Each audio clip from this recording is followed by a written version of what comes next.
Shabbat Shalom.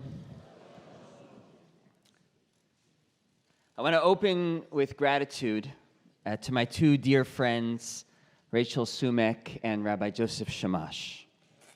Our conversations this week about Iran and the ways you each express the collision of hope and heartbreak in this moment were instructive and precious to me. You've helped me understand what is at stake right now, which I hope I'll be able to convey to our community. But beyond the conversations we had this week, I'm grateful to call you my friends.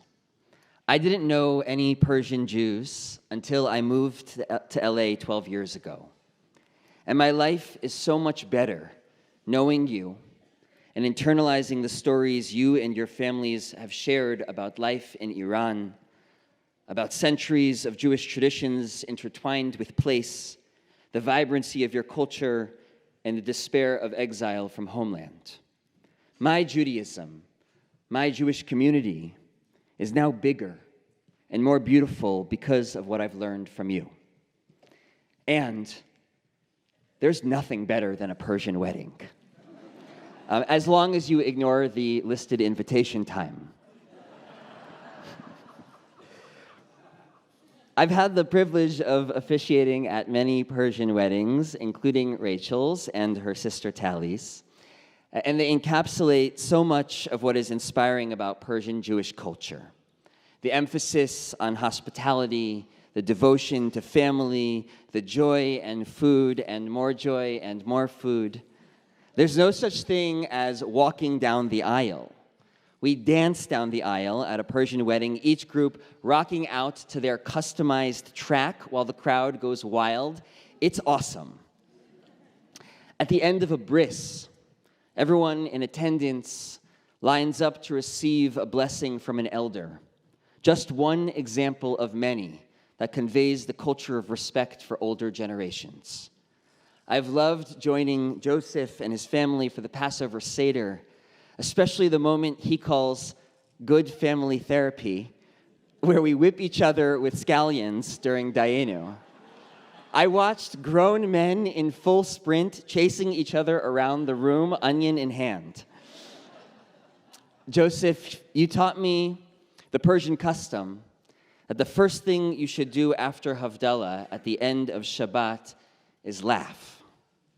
And every time this Ashkenazi grump doesn't think that it's going to work, but every time, laughter is contagious. This Shabbat, Sephardi and Mizrahi Shabbat here at IKAR, is so much about celebrating the extraordinary and diverse tapestry of Jewish expression.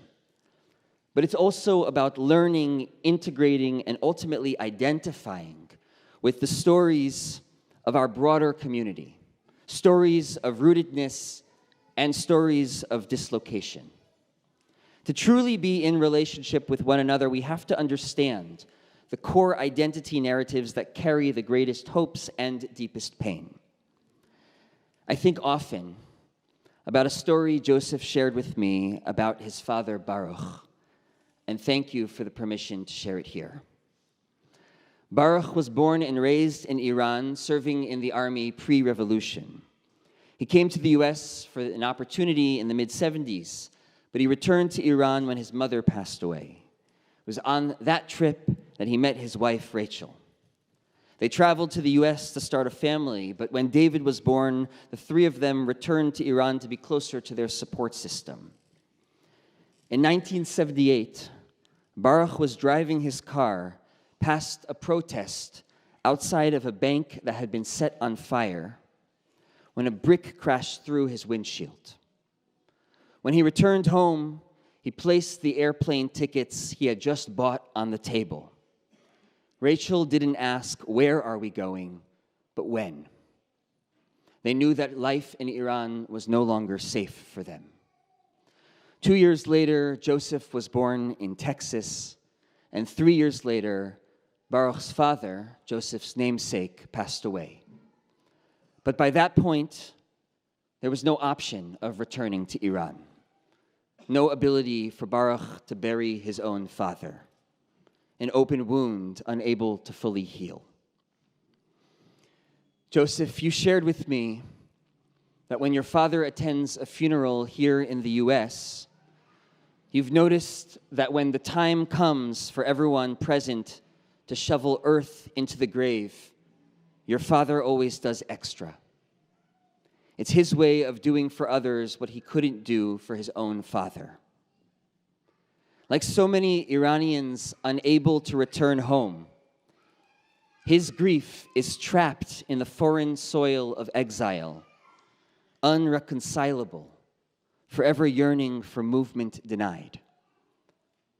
And at the center of this grief is a tiny spark of hope that someday soon the regime will fall, that the people of Iran will be free, that after 47 years, a son can visit his father's grave.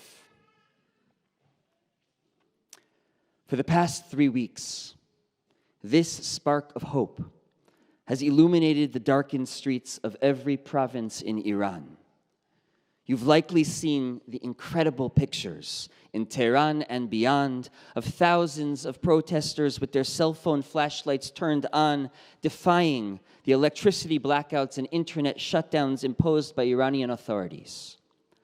Like the Women, Life, Freedom movement of 2022, the 1999 student protests, and many in between, the Iranian people are once again raising their voices and risking their lives right now for freedom. Freedom of expression and assembly, women's rights and gender equality, economic justice and stability. The overwhelming majority of the Iranian people are calling for regime change, the end of the Islamic Republic and the beginning of a democratic future. And tragically, like too many times before, the government is responding with horrific and violent repression. Thousands of Iranians protesting for a better life have been killed by security and military forces in this deadly crackdown, gunned down by their own people. It is heartbreaking and reprehensible. And the Iranian people deserve our solidarity and support. They deserve our identification with their struggle. And not because it advances any other political agenda, either here in this country or in Israel, but because human life is precious. And we who love life must always be on the side of those who love life. So many lives have been abruptly and tragically cut short on the streets of Iran. May their names and stories be on our lips. May their memories be for a revolution. Mehdi Salashur was a sculptor, a husband and a father of two. A resident of Mush'ad, he was active in Iran's art and culture scene, serving as a member of the Visual Arts Development Institute. He was 50 when he was shot to death on January 8th. Rubina Aminian was 23, a vibrant and creative student from Mariwan.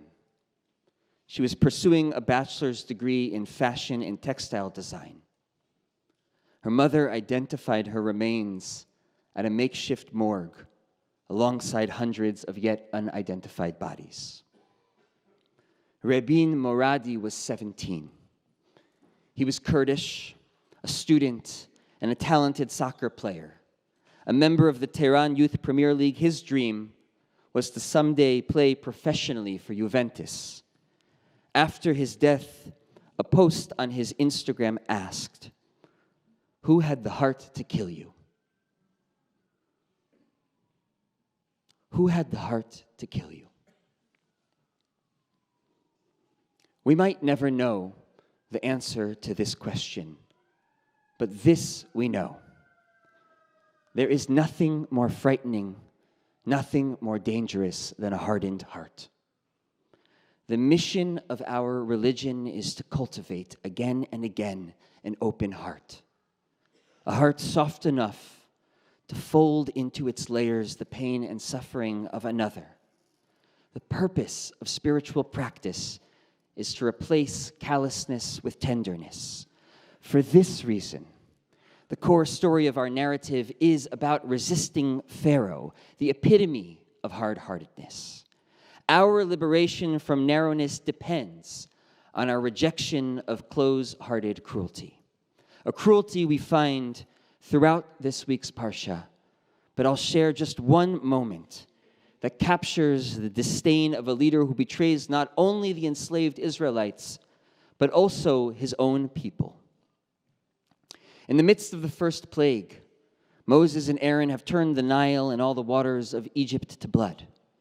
Somehow, Pharaoh's magicians possessed the same wonder-working ability, thereby leaving the tyrant unimpressed by the God of Israel and the message to let my people go. Pharaoh's heart hardens. And in the very next verse, Vayifen Paro vayavo el beto, velo shat libo gam lazot. Pharaoh turned away, went to his palace, and paid no attention even to this. Pharaoh, you see, believes he is God, believes he's won this round of the duel, so he retreats from the scene to his seat of power. But what is he turning away from? Not just Moses and Aaron, not just the blood of the Nile, but also the suffering of his own people. We learn one verse later, Vayachperu kol Mitzrayim svivot hayeor, mayim lishtot. The Egyptians are desperately digging around the Nile for drinking water because they could not drink the water of the Nile. Pharaoh's hardened heart is a catastrophe even for his own people, because ultimately his realm of concern is no larger than himself and the power he's determined to hold onto. So he turns away, vayifen, abandoning his people to die from thirst. For the hardened heart blocks out the suffering of others.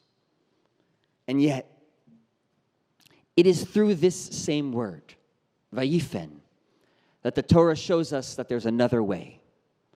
5 chapters earlier, Moses leaves the palace and sees for the first time his people oppressed through hard labor and an Egyptian beating a Hebrew slave. Vayifen ko v'cho. And Moses turned this way and that.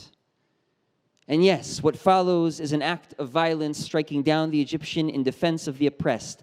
But this is the transformational moment in which Moses turns toward his people, identifying with their struggle, with their suffering. His life no longer belongs to the palace. It belongs to his people. Vayifen presents the choice between Pharaoh and Moses, between turning away from suffering and turning towards those who are suffering. It is the choice between a hardened heart and a tender heart. The people of Iran are begging us to turn towards them, our hearts open to their pain. They're pleading that we adopt their struggle as our own. For the sake of Mehdi, Rubina, and Rabin, may their memory reverberate for generations to come. For the sake of the thousands killed, whose names we don't yet know. For the sake of the future of the Iranian people that they dream of and deserve. For the sake of all who yearn to return home, to touch the land where their fathers lie. For the sake of our own hearts, which must never harden in the face of suffering. For the sake of those who love life, who tend to the little spark where hope must always reside. Shabbat Shalom.